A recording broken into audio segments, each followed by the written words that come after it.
Senhoras senadoras, senhores senadores, aqueles que nos acompanham pela TV Senado, pela Rádio Senado ou pelas redes sociais, quero começar aqui mais uma vez defendendo justiça e liberdade para o presidente Lula, Lula livre, e dizendo exatamente que é preciso registrar aqui o resultado do julgamento realizado na tarde de ontem pela 5ª Turma do Superior Tribunal de Justiça sobre o recurso apresentado pelo presidente Lula contra a sua injusta condenação no caso do Tríplex do Guarujá.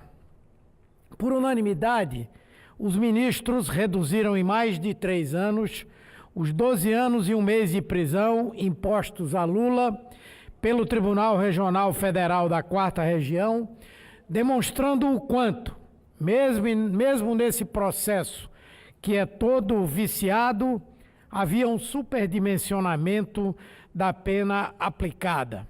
Ou seja, era o abuso dentro do abuso.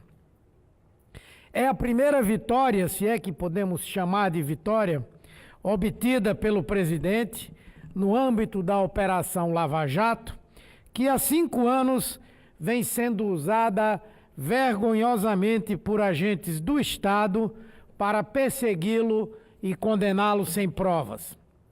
A decisão foi um claro reconhecimento da torpeza desse processo, que tanto na primeira instância quanto na segunda foi marcado por excessos dentro de excessos que redundaram não só numa inaceitável condenação política, como também na exagerada privação de liberdade de Lula, reconhecida ontem pelo STJ. É o início, mas é muito pouco. Nós seguiremos recorrendo em tudo o que for possível, em todas as instâncias, no Supremo Tribunal Federal, para que o Estado de Direito seja restaurado e o presidente Lula possa ser libertado por meio de uma absolvição que reconheça que ele não cometeu qualquer crime. Como disse o jurista Celso Bandeira de Mello, essa condenação de Lula é uma loucura histórica. E ontem o STJ perdeu a oportunidade de repará-la e fazer justiça. Mas nós não perderemos essa esperança. Por isso, seguiremos lutando pela liberdade de Lula, na plena confiança de que o Supremo possa realizar um julgamento sério e constitucional do seu caso. Mas, senhor presidente, a condenação de Lula foi evidentemente política.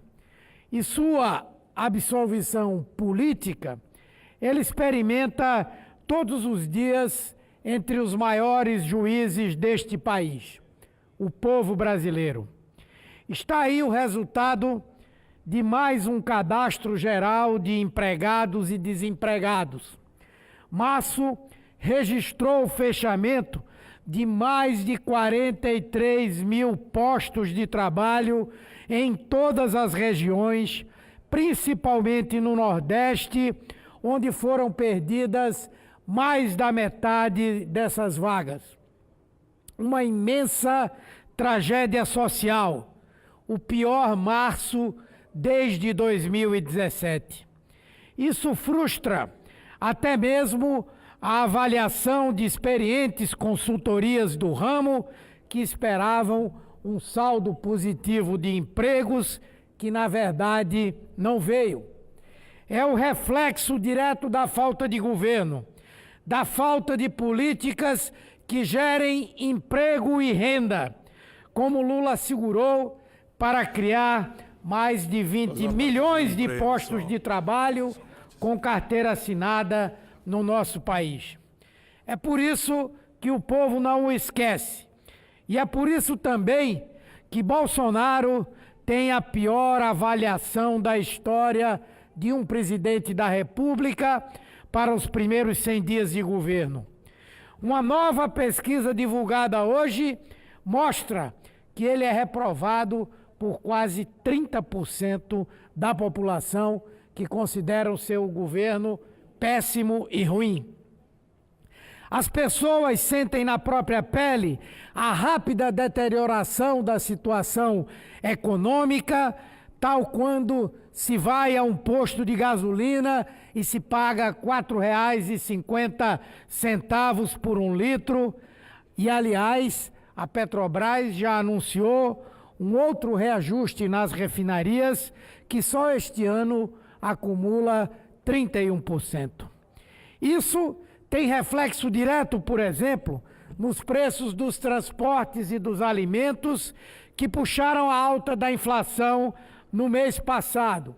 E essa mesma pesquisa de opinião que sai hoje mostra que a expectativa da população brasileira em relação à continuidade do governo Bolsonaro é de que a inflação venha aumentar.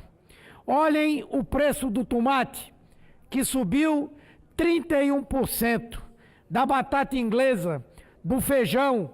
As pessoas sabem o quanto estão pagando para fazer face a esse desmantelo instaurado no país. E o que faz Bolsonaro? Torra 40 milhões de reais para cada deputado que votar favoravelmente a essa canhestra reforma da Previdência. Enquanto isso, a previsão de crescimento do PIB foi revisada para baixo pela 8ª vez seguida e hoje não ultrapassa 1,71%. O desemprego já ultrapassa 13 milhões de brasileiros. A taxa de desalento, aqueles que sequer procuram mais emprego, daquelas pessoas que desistiram, como eu disse, de procurar trabalho, é recorde essa taxa.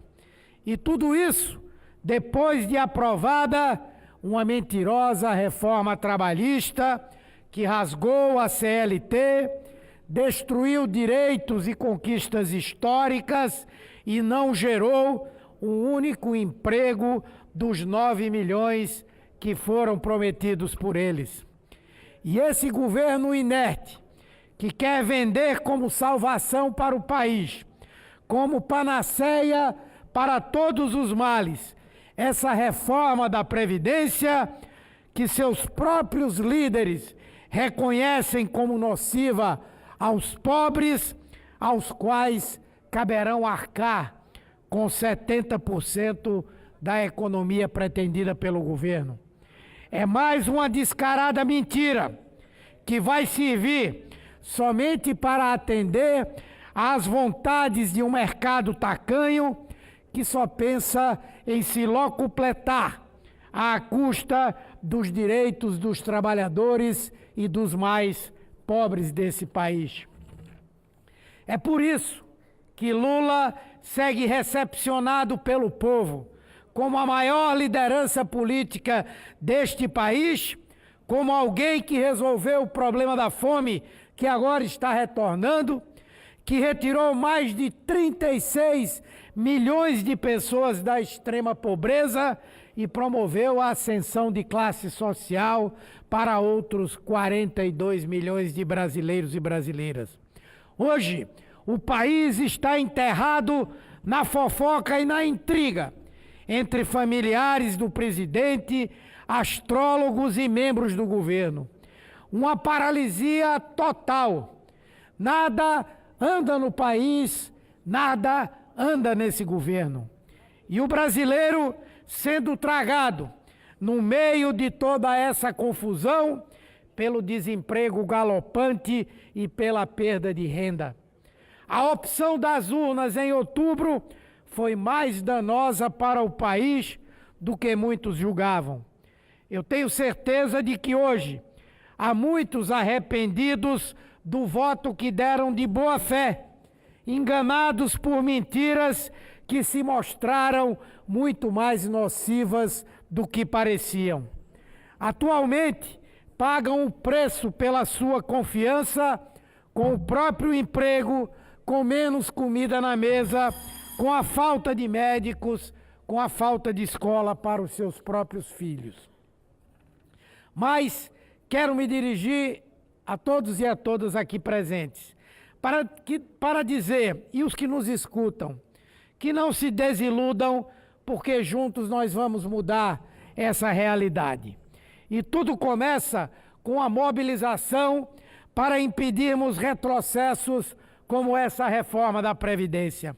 Nós temos um projeto exitoso de país, um projeto que criou o FIES, o ProUni, o Mais Médicos, o Minha Casa Minha Vida, que gerou, como eu disse, mais de 20 milhões de empregos nesse país, com carteira assinada, ao contrário desse governo que quer acabar com ela.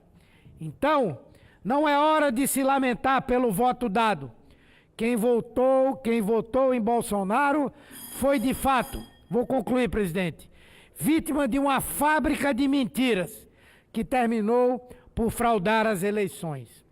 É hora de nos reagruparmos em torno do que queremos para o país e de lutarmos juntos. Essa é a preocupação do presidente Lula, transmitida a todos nós que fomos visitá-lo. Essa é a ideia que ele representa, é esse Brasil que a gente vai trabalhar para reconstruir. E esse governo que está aí, preguiçoso e inoperante, vai passar. Nosso país, não. Muito obrigado pela tolerância, senhor presidente. Muito obrigado.